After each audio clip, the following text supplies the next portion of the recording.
It is also the last episode of Black History Month. And so every Monday during Black History Month, where we record every Monday, we share Black History Month book suggestions. So I'm going to go last. Dave Zirin, you're going to go first. What do you recommend that people read?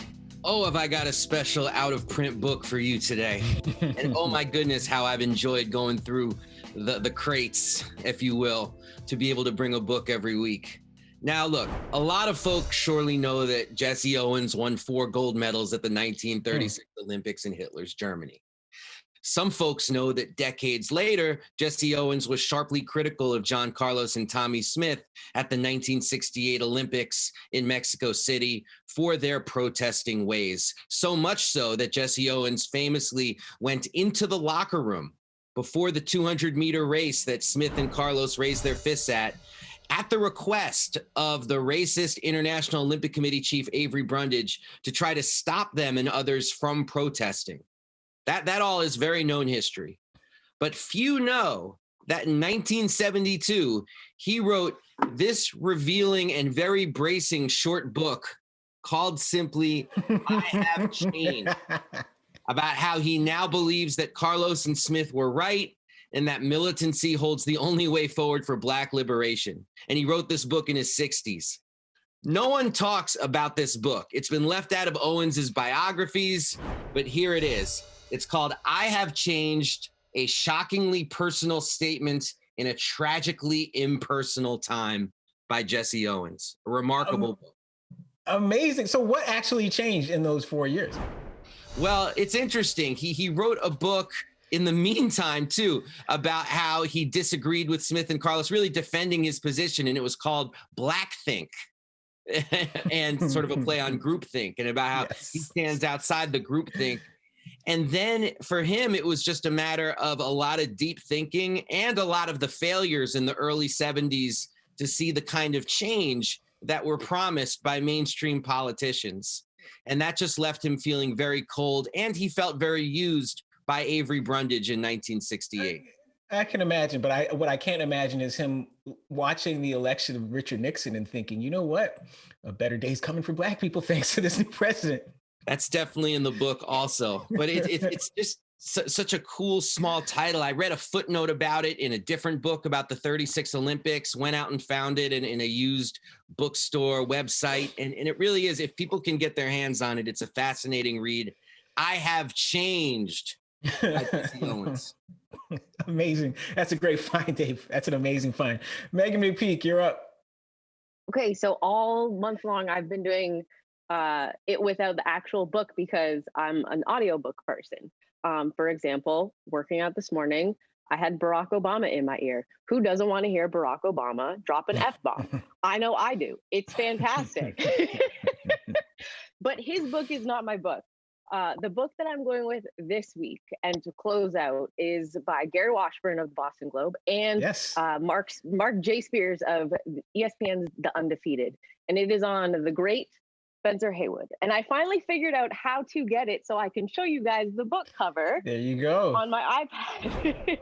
So it's basically they're sitting down with him and hearing everything that is Spencer Haywood, from him growing up as literally a cotton picker in the state of Mississippi at a very young age, going from that to obviously what he was able to do as a high school basketball player and take the NBA to the Supreme Court and completely flip it on its head with what we now know as the high school rule, which is known as the Spencer Haywood rule. So it's the Spencer Haywood rule battles basketball and the making of an American iconoclast.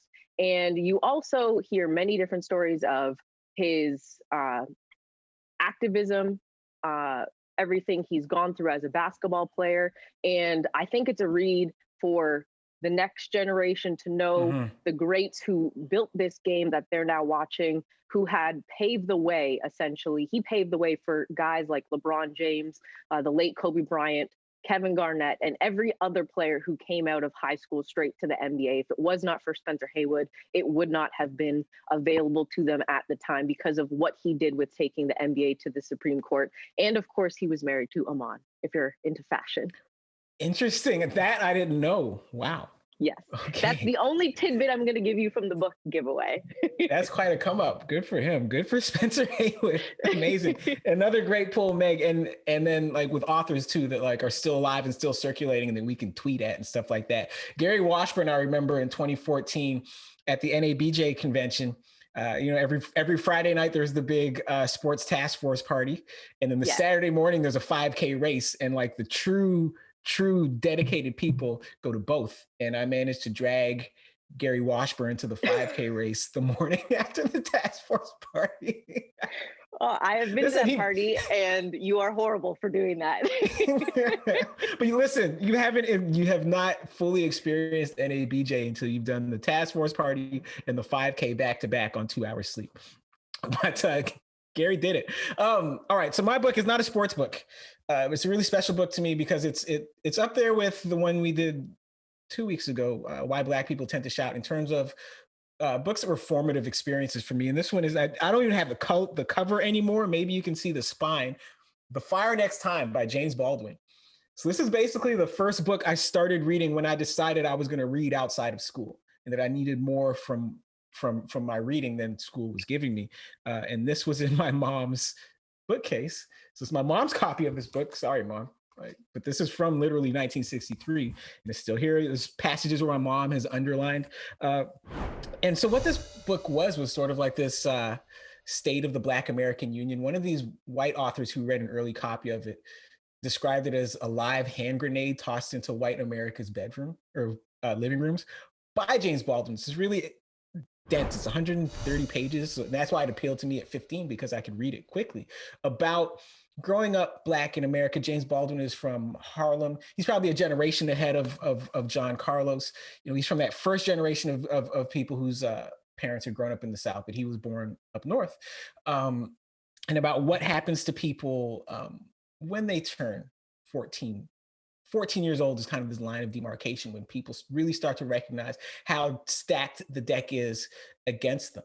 And how that bears down on your psychology and what you think and what you think your options are going to be and what happens from there. And so the thing about James Baldwin is that he's kind of had this renaissance in the social media era, because so many of his essays, they would build up, the sections of these essays would build up to these one-liners, and these one-liners work really well on social media. But he's definitely worth reading. The Fire Next Time is a great starting point, because it's mid-career Baldwin. It's nonfiction Baldwin, which the Baldwin nerds will tell you is the best Baldwin. And so when you get a chance, and again, like if you're not fully committed to it, it doesn't matter, because it's only 130 pages. And if you're not fully committed to it at the beginning, you will be by the end. But we came here to talk. Go ahead, Dave. Oh, just real quick. If I was doing a non-sports book, the book Begin Again by Eddie Glaude, which is a meditation about Baldwin and what Baldwin would be saying about 2020. Yes. A must read. And by me saying this, it allows us to tweet at Eddie Glaude and say, hey, we recognize that your book is a must read for not just February, but any month. Absolutely. And same with Democracy in Black, which I have back in there somewhere. Always welcome. Is Eddie? Do you know if Eddie Glaude's a sports guy? Because if he is, well then. He's a 68 Olympics guy. He the whole thing. All right, let's do it. A future former guest, Eddie Glaude.